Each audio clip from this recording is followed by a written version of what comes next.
Ignoring the controversy of Alien Earth being 2 years prior to the first Alien movie, or at least being set 2 years prior to that movie, well, at least in the universe's timeline, the events, the trailer here looks pretty dope, and I can imagine myself watching this show, probably getting really hyped up from the first episode, and then cursing the second and the third for being slow. You know it, I know it, everybody knows it. That's how the pattern goes: hype, slow burn, frustration, and then climax. And I'm not talking about my love life, that's how shows usually go nowadays. Which, thinking about it, actually is pretty much the same. Slow burn. Anyway, here in this video we will actually explore the new invasive species 64, which was named in the trailer. And then we will also take a look at the watermelon looking alien and the others too. Let's get to it. So in the latest scenes of the trailer, in one of the frames we can see a blueprint of an alien creature, which showcases some details about its biology, and this reads as follows: ocular irises and a tentacle system that can grow and retract at will. The tentacles carry extraordinary strength and are built to climb into and dislodge the eyes of other living organisms. Once replaced in the eye socket, T. ocellatus takes over the ocular pathway to the brain, overriding the neurotransmissions throughout the body. More study needed to gauge inherent intelligence, though T. ocellatus has shown remarkable problem-solving skills at near-human measure. A complete surprise, Species 64 has been given the tentative something something cause the scene ends, and that's all she wrote. So let me explain what I just read out to you. Species 64, affectionately and somewhat nervously scientifically nicknamed T. ocellatus here in the movie, is a small parasitic extraterrestrial life form with a body plan that screams ultimate horror but somehow manages to be even creepier when we see in action in the trailer. So picture this: a globular head, like a floating ping pong ball of doom, perched atop a wheel-shaped torso, and beneath it dangle 6 long, sinuous tentacles which are just itching literally to explore someone's face. The torso itself is surrounded by twitchy little feelers which don't do much other than flail around like confused antennae, giving the whole thing the vibe of a sentient spaghetti mop.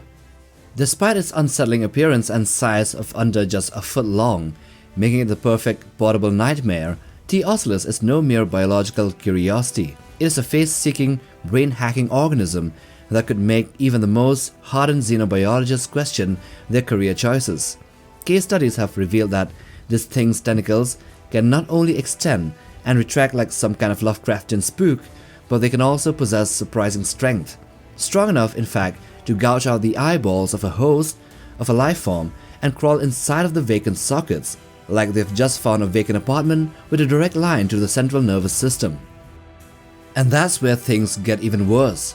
Once this creature T. ocellatus burrows itself into the eye sockets, in a process that would make the weak quiver in fear just by listening, it pulls out the entire eye along with the nerves and then hijacks those particular ocular nerve pathways by its tentacles and uses them as a backdoor into the brain.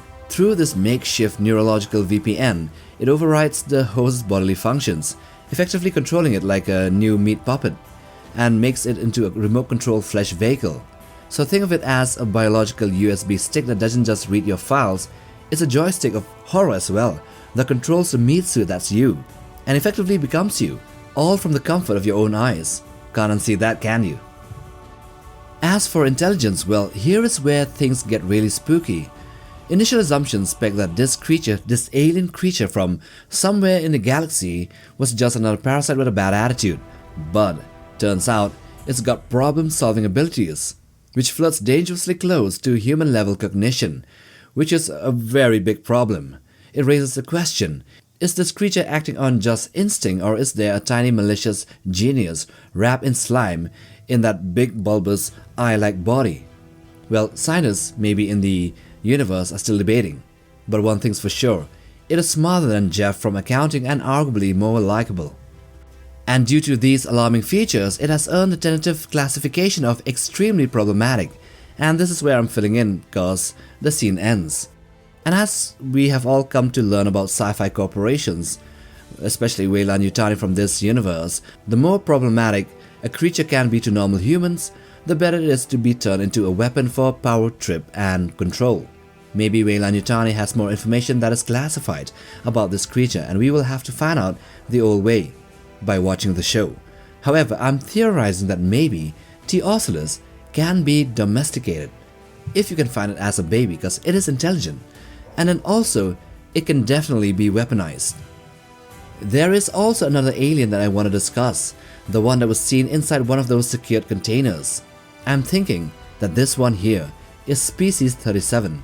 You know, the one that was described in an earlier teaser as having weird dimensions and an anomalous growth rate. Yeah, this weird watermelon one here has something underneath it, kinda making it look like a gestation pod that dangles in midair, probably attached to something on top or on the sides. And it has a few dangling feelers at the bottom. While it might be presumed to be a gestation pod, or at least looking like one, since aliens are, well, aliens, I'm thinking that maybe this one functions very different, maybe like a ribbon worm, those hideous spawns of hell. Oh, for those that don't know, ribbon worms are those nasty small creatures with a small worm-like body and can shoot out a proboscis that spreads out like lightning and retracts back when it collects food. So definitely a creature I will support for extinction. This one, yeah. So yeah, what I'm saying is that maybe this watermelon alien creature has another part inside of it, which can shoot out to attack and drag prey victims inside. We can maybe see this when the creature's skin was opening up and something from underneath was trying to come out, which might not necessarily be a different creature or a life stage coming out from it, like what we saw in the Xenomorph and the face hugger, but maybe it could just be like a chameleon, which can open its mouth and shoot out its long tongue to capture victims.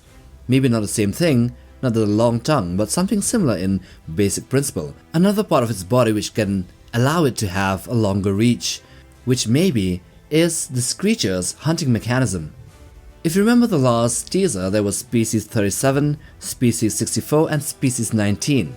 And I'm thinking, maybe I'm wrong here, but I'm thinking species 19 might be that flying thing, because as you will remember from the first ever teaser of Alien Earth, and then in this one called The Crate, we saw a creature from two different perspectives. Firstly, from its own POV, we can see an insect-like entity with buzzing wings, flapping sounds and a weird screech. It looks like a hybrid between a face hugger and a flying insect, with multi-segmented legs and a visible abdomen, a big one. Some were theorizing that this was just a face hugger struggling to emerge from an Xenomorph, but in the later Crate teaser, which was released last month, we saw it being one of the 5 deadly species that were collected from various parts of the universe.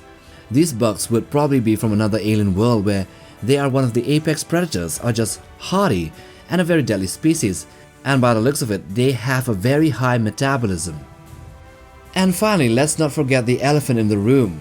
Here in this trailer, the official trailer, the first one, because the earlier ones were just teasers, here we saw a couple of Xenomorphs, which suggests that these were collected from a different planet. And we can probably guess what will happen. Of course, a couple of facehuggers would emerge, and then the characters that would pay the least to be in the movie would be impregnated by these creatures, which would lead to a couple of drones emerging from their chests, and then the alien infestation or the Xenomorph infestation would become surreal. And there's one more thing I might add. The Xenomorphs back then were yet unnamed and could be designated as another species, or we would find out the origins of how they got the name Xenomorph XX121, because this name 121 isn't there in the list of the earlier teaser. It was just species 64, 37 and 19, and so this might be 121, which would lead to Xenomorph XX121 later on, the origins of the name. So now if you like this video, then watch this other one too, and do check out our channel for other Xenomorph content. We might have things you haven't seen before. Like, subscribe, and we'll see you guys in the next one. Take care, fam.